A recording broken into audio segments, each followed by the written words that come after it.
Okay, the clicker's not working. Right, so yeah, I've been a software developer for about 10 years. I've recently started doing some contracting, so I've done a bit of consulting as well. I've worked at a variety of places, big defence company, slightly smaller, sort of mid-sized companies, big hotel room selling companies, a startup, and last year I started my own company, and I'm now working at the Co-op in Co-op Digital in Manchester. By the way, I understand that I've got a very strong Lancashire accent, and you guys are probably not going to understand most of what I'm saying. I'll try and put on my posh voice, but if you don't understand what I'm saying, please do put your hand up or throw something at me, and I will try and correct the accent. I also run quite a few events. I started off Manchester Little Geek Dinners. I did a bar camp in Blackpool. Anyone been to Blackpool? Yay! Blackpool, it's that shit, it's good. And what I do now is Hack Manchester, which is a 25-hour coding competition. Why is it 25 hours? Because the clocks go back. Everyone wants to see what happens with source control when the clocks go back. It's fun. Right, especially at 2 o'clock in the morning. I'm going to tell you a little story and talk to you about something that I discovered while I was working at Allegro, which is there was a little startup company I was working at. It was a greenfield internal startup. Sort of TLDR, what's in it for me? Sure, I edited that slide.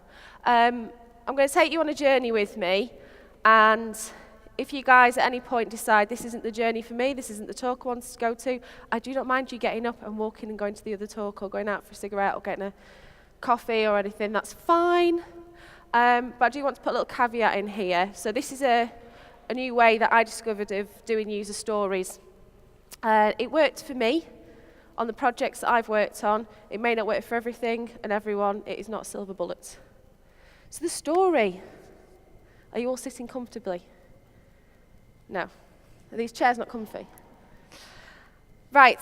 A guy called Andy Davidson was a CTO at a networking company called Allegro Networks. And he got in touch with me on LinkedIn to talk about a new project he was working on, a new company. He was really enthusiastic, he was very tech savvy, and he lived and breathed the internet. He had a very strong and clear concept of what he wanted creating, and he needed the help of some developers. Now Allegro, can anyone else hear the plane? Right, sorry, I'll try and drown it out. Allegro was born from the ashes of another company who tried to win in the networking world by being cheaper. That clearly didn't work. So Andy had a new idea to do something completely different, and that's how we're going to win in this field. And again, he needed the help of some developers. Now, I knew nothing about the industry, about customers, competitors, products the company offered, nothing. I had no clue. But Andy had a really great way of describing everything as a story. So, apparently that's the internet, by the way. I don't know if you know this, but the internet is made of lots of interconnected networks. That was a shock to me. Don't know about you. And they join at data centers throughout the world.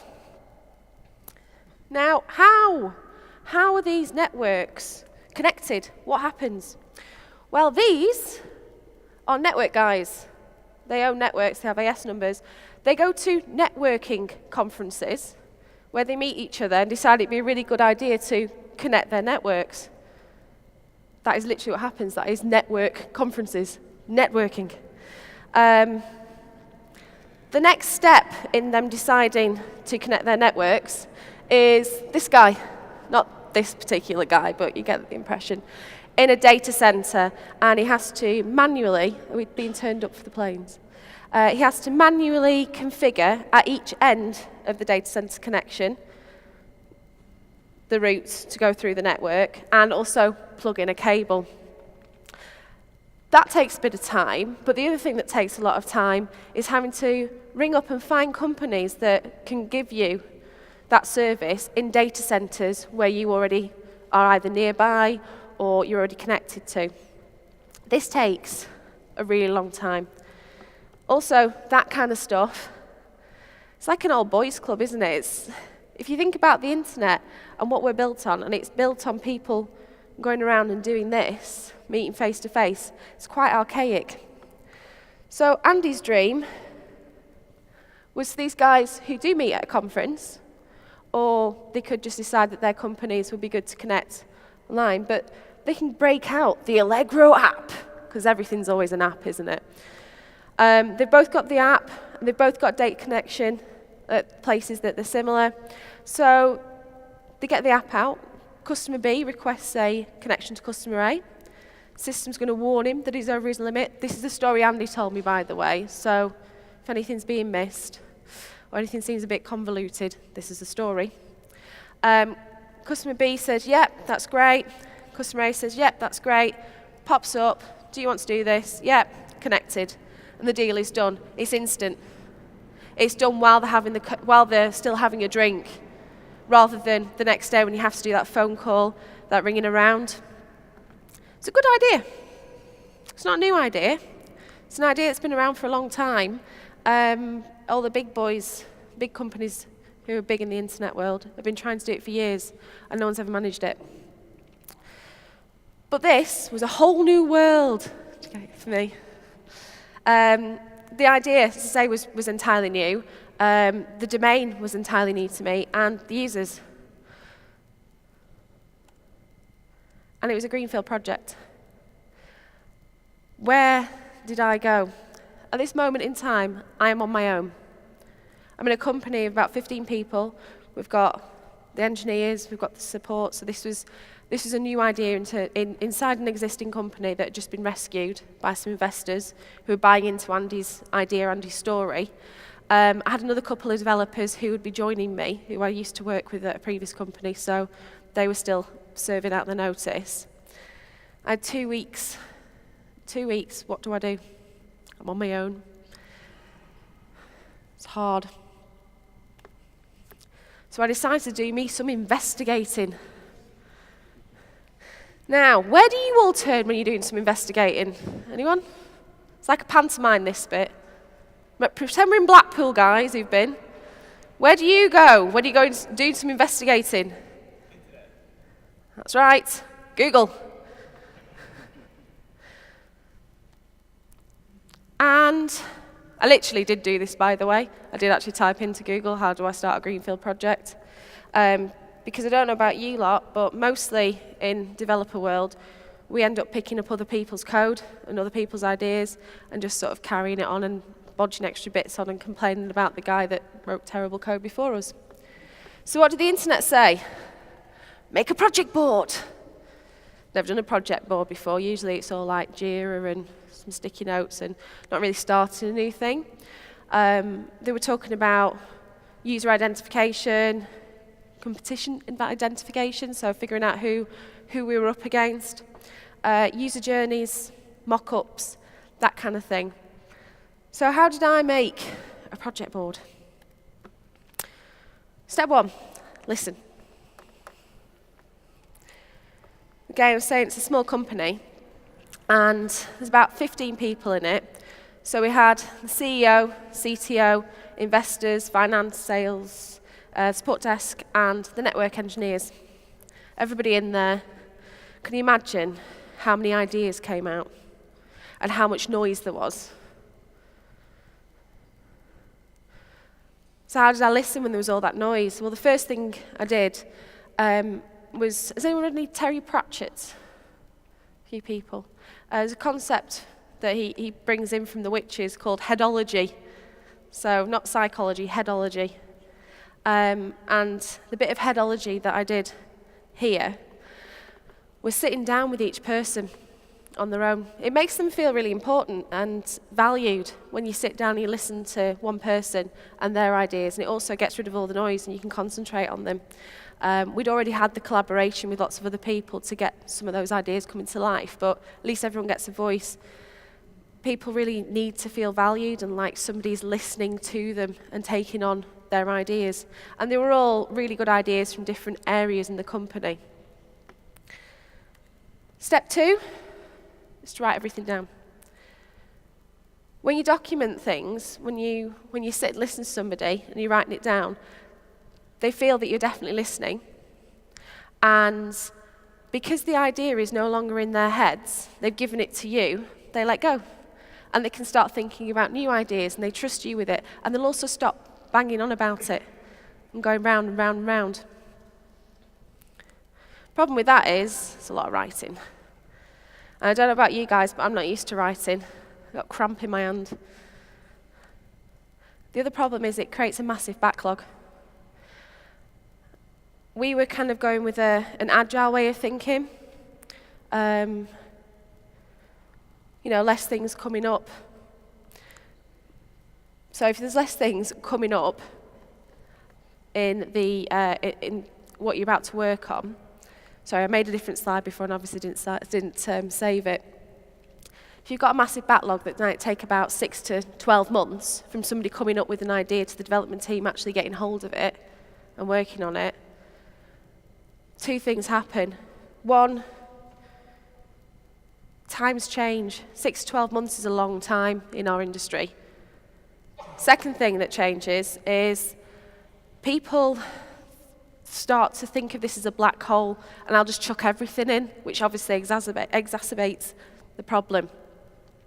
So how could I try and get rid of this backlog and all this information, all these ideas of this product and this roadmap that people wanted to make?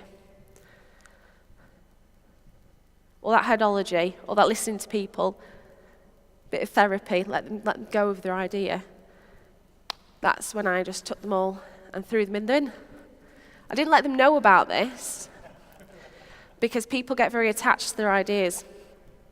So you have to kind of hide it.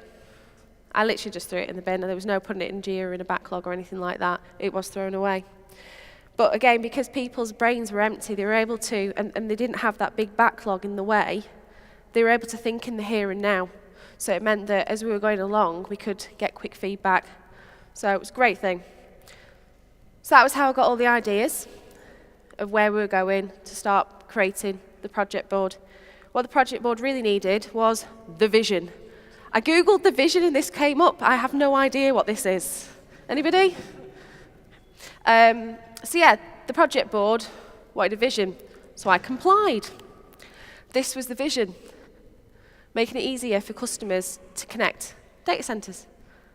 So after all that conversation, all that noise from before, that's basically what I managed to bubble it down to. That little sentence. It took a long time to get to that. However, I was still on my own. It's very lonely. They were still not due to start, my colleagues, so how could I share all this information that I'd managed to gather?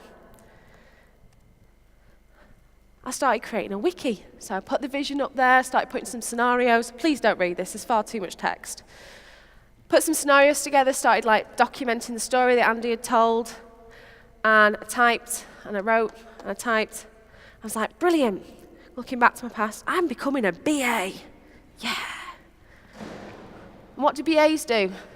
So again, looking back at my past, this is how projects start. Somebody's there writing everything down, so developers just get all this stuff and just carry on working. And I wrote so many user stories. Everybody kind of familiar with these things? This is what we get, isn't it? Stuff being chucked over the wall, little cards like this. In gherkin syntax. Gherkins. I love this. Thanks, guys. 2 people find me funny. Thank you. So these are the kind of stories that I was writing. So going from those stories that Andy had told me. So as a new customer, in order to improve the speed of delivering content to customers, I want to have a point of presence in a data center, geographic location closer to them. Yeah, that's a good story. I had to write so many of those stories. So again, writing them onto little cards, writing them on the wiki. Even after I'd managed to throw all that stuff away from before, so there was things like people wanted to show the network connection looking a bit like the underground network, like an underground map, or they wanted to supersize it, like retailify was the word I was given. Upsell, McDonald's, do you want to have some fries with that network? They were also on about trying to sell network cleaning stuff on Amazon. So it's kind of going away from making data connections easier.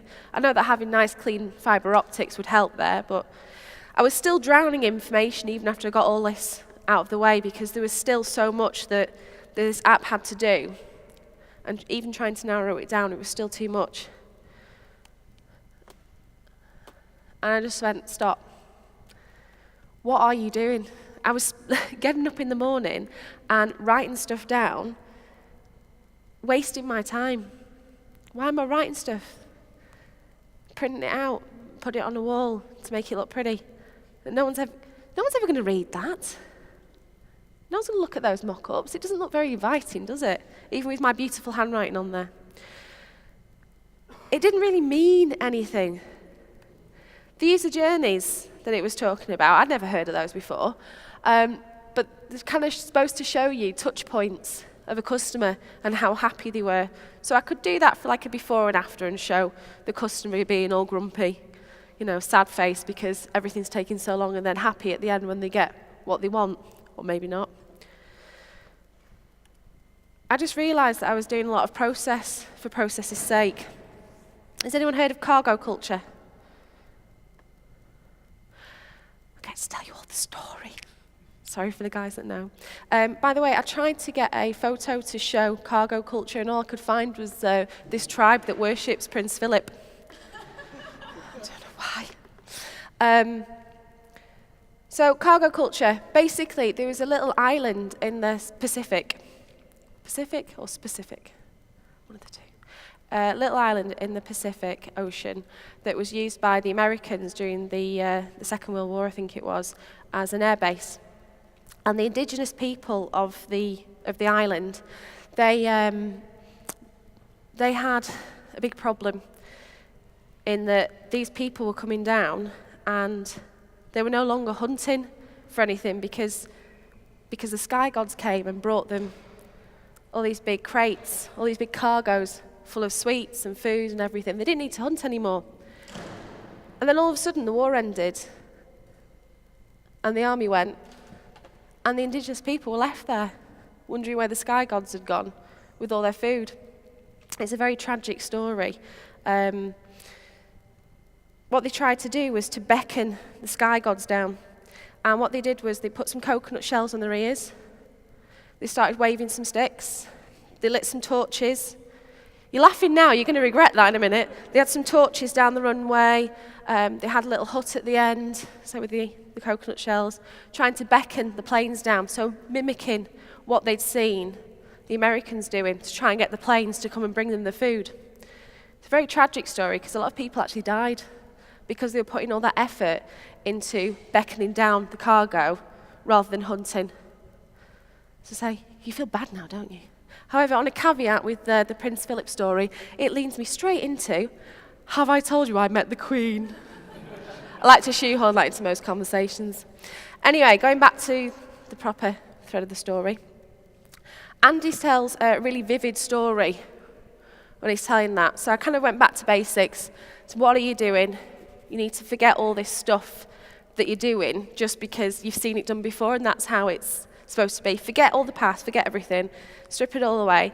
Let's go back to what makes sense. What made sense was Andy's story. I'm going back to those user stories that we keep getting back over, the as a, I want, so that. They're not stories. They're not proper stories that, like I've just told you about cargo culture or telling you about Andy. They're a proper thing that you guys can relate to. That's not a story.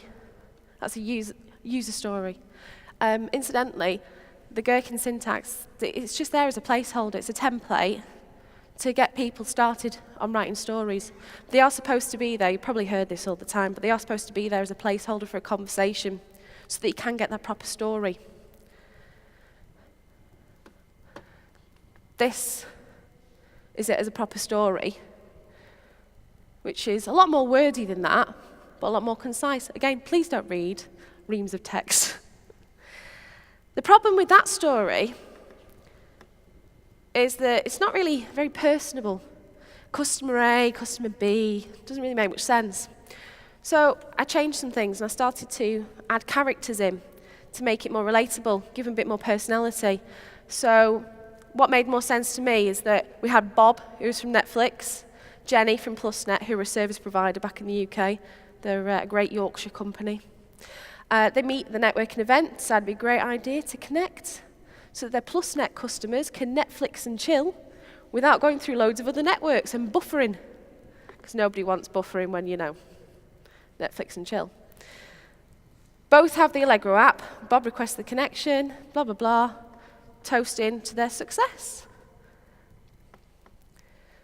Characters was a big revelation for me. I didn't actually start with Bob and Jenny. I started with Gaz and Richard.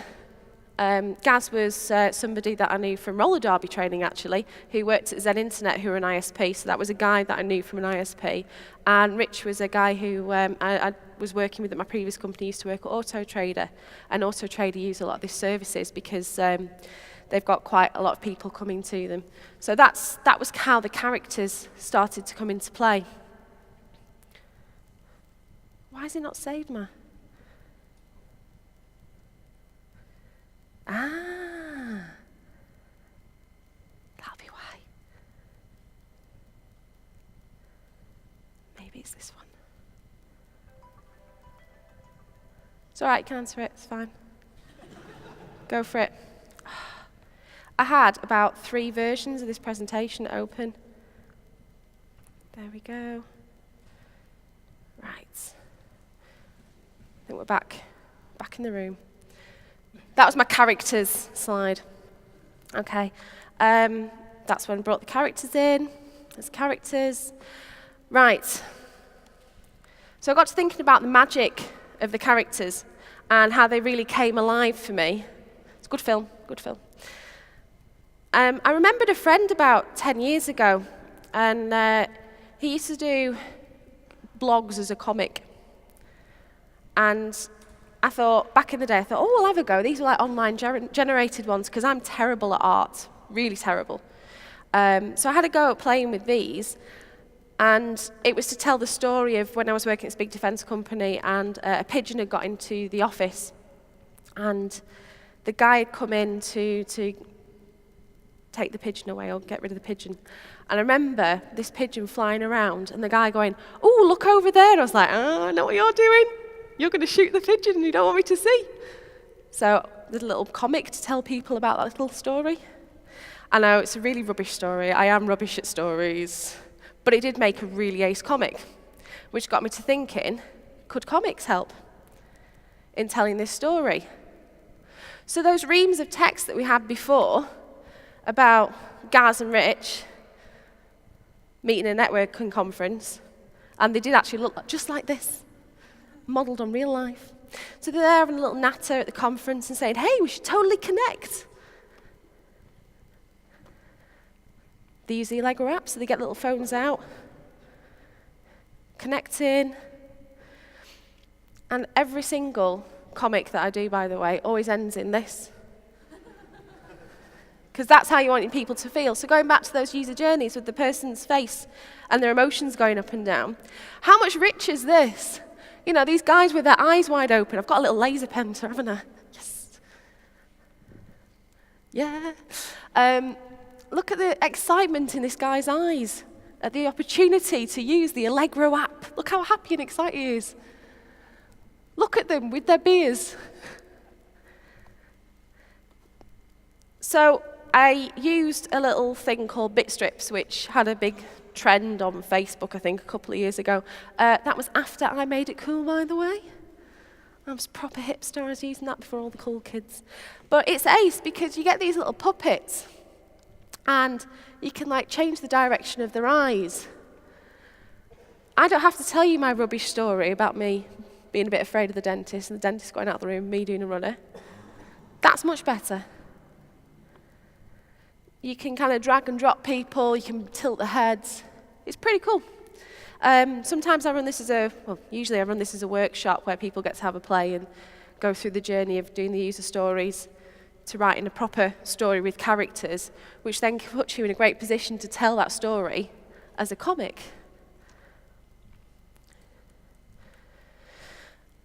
I then got a bit mental with it, to be honest. Everybody really liked these comics. I don't know if it's the same in Europe and England, you get tax relief for doing research and development.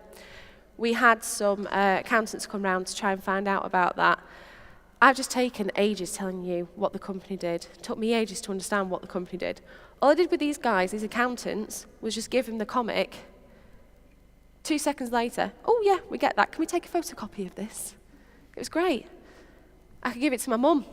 My mum knew. Mum test. Mum used to be a dinner lady, by the way, so her getting all that took me ages to do in a couple of seconds, I was very jealous. So I was asked to talk at Agile Manchester about what we were doing. So this talk kind of has mutated from me talking about network automation, so rather than DevOps, NetOps, which is a new thing. And everybody really liked the comic story, so that's why I've kind of been talking about it. But at Agile Manchester, I was talking about the NetOps, and they asked us to bring some like flyers and stuff along. I decided rather than some flyers about my company, some boring, bland posters and stuff, I decided to do some little comics to try and make it more relatable, what we were doing, to the developers who were going to be there. And we were also hiring. So here's a superhero story, which we'll see in a moment. So that was me and my mate James at the Allegro HQ, hearing the cry for help. I forgot that didn't work. And here he comes with these underpants on the outside, because that's what superheroes have to do. Flying into the rescue, saying, hey, maybe you need to do some network automation stuff. Like, yeah, okay. And look at this lady at the end taking all the credit for herself. Tam. But at the back, so this is a little comic book. So from that, I had to take all the panels, but I managed to make one of these little comic books that kids do, and you fold it in half and stuff, and make a proper little book. But on the back, I added this: "We're hiring, work with us." And you can see there's me, and there was James. Every single person in that room picked up a comic. Every single person. All the other flyers were left. People were reading them on the tram home and tweeting about them, taking photos. They are a lot more exciting than looking at something like that. These are my other two developers. They've shown up by now, the lazy so-and-sos. And as you can see, we're starting to get a bit more excitement on this board here. And Terry doesn't look very happy. And all of a sudden, we've started to put a bit more life in. When people saw these colours and saw all this stuff going on, they were much more likely to come over and have a look. Like I said, we had the accountants coming over, picking it up. It's the fact that you can have a look at this and get so much information. You know, a picture tells 1,000 words. Get so much more information than you could out of the text and out of just the mock-ups. It's giving some context to what you're building. I don't know why I've got hold of that still. When I left Allegro, because we were bought by a Silicon Valley company, which was great, but it turns out that they wanted to do the same thing that we were doing, so it was to get rid of us, which was fine. But because I then got to go and work at this was a HR company, and they were doing a brand new piece of HR software, and we were doing a big launch, and the team, but there's the whole story of turning the team around and being able to launch in a couple of months from floundering to actually being able to have a product out there. But at the big launch, we made these little comics. So we actually had a proper artist. We didn't have my rubbish Bitstrip skills. We actually had a proper artist. So I'm sorry this is upside down. But the idea was that your missus rings you up and goes, I found this really cheap holiday on Holiday Pirates. We can go to Bali for a tenner. It happens on Holiday Pirates, it's great. Mrs. rings, can we do that? So, I need to book the time off work. Speaks into his watch. book me a holiday. Obviously his boss is working late because that's what bosses do. Pops up, approve. He's at the lights, his wrist vibrates, holiday approved, rings up the missus, book it, done, dead quick. But again, it captures people's imaginations. I also like that it was, colour yourself in.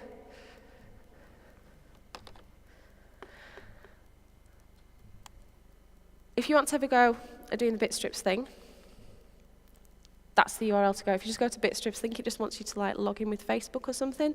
Again, this is usually a workshop, so people are going to have a little play.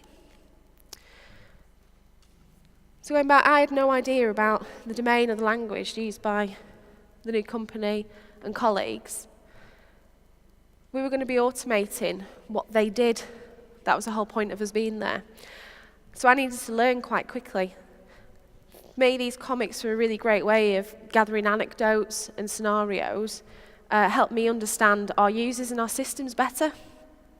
And I say, everyone loves the comics. People are always taking them away, stopping, going, oh, what's that? Fun thing to have. Show the family. That's a gin distillery. I really like gin, by the way. If anyone wants to buy me a drink later. As time went on, I was able to distill the original story further and further and further down into what it actually meant to me, make it more relatable to my domain. So hopefully you guys will get this bit more than the other stuff. This happened to anybody? GitHub going down. Anyone? Only one person? Oh, a few more reluctant hands going up. I know it's nearly lunchtime. I will shut up soon, don't worry. The idea with these network connections, these direct connections, this is what's happening at GitHub when the unicorn comes out. There is a massive fire going on, and they don't know where it's coming from. It's usually a DDoS attack. So what they do is they close the door. When it goes down, they close the door on the internet. That's what's going on there. If you have a direct connection, it gives you a door straight into GitHub. You'll never go down. They'll always welcome you because they know exactly where your traffic's coming from. You don't have to go through some nefarious internet route. And hopefully that has explained my little journey of bringing user stories to life. Has anyone got any questions?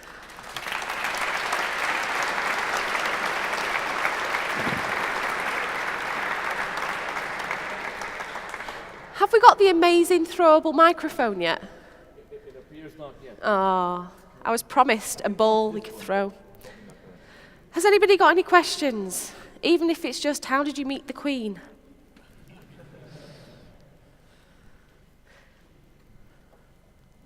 If you do ask the Queen question, that's a cop-out. Just. Where's the question? How did you meet the Queen? I got invited to a reception at Buckingham Palace. It was Tech at Palace, so it was for people involved in the tech community and stuff. And because of all the stuff that I've been doing for about 8-9 years, I got an invite to go and meet Liz 2.0. We're on first name terms. And Wills was there, and Philip, he didn't comment on my hair. I was very disappointed. It was a great evening. Mum champagne, that's what they drink at the Palace. Any other questions? So would you actually make comics for smaller components of software, or is it only for the bigger picture, for accountants indeed, or managers that would understand that comic? Or would you also use this technique for more specific technical details of an application? So when we do the workshop, we get people to come in with user stories. And when I say we, I'm using the royal we, because, I've been the Queen. And people do come in with quite specific stories that are about, adding a button or something quite technical. One, they shouldn't be a story if it's something really technical like that. But if you're adding a feature, it's a really good idea to get some idea of why you're doing it. The other problem that I really have with how a lot of software development's done now is we are problem solvers. We're very good at solving problems. So why is it that we have project managers and BAs or people who aren't problem solvers giving us solutions to implement? The great thing about the stories is it gives you the context of the problem that you're trying to solve and helps people understand and relate to the customer and to what you're trying to do. So if you're being asked to deliver a feature, actually going and asking the questions of why, getting that story told, you might end up being able to deliver something slightly different that might save some money, might solve the problem better. So it can be used as well to have that conversation in a slightly easier way. Does that answer your question? Anyone else? But it's also great for new starters as well. Again, giving them all that background. It's really good to go high level with it first, and then as new features and stuff are being added, why are you adding them? What problem does that person have? How sad is their face? Anyone else? Or are you all desperate to go off for lunch? Cool. Thank you very much for coming in. I know there was no synopsis for this talk, and it was a bit ragged in places, but I really appreciate you all coming and giving me your time. Enjoy the rest of your conference and enjoy Amsterdam. Thank you.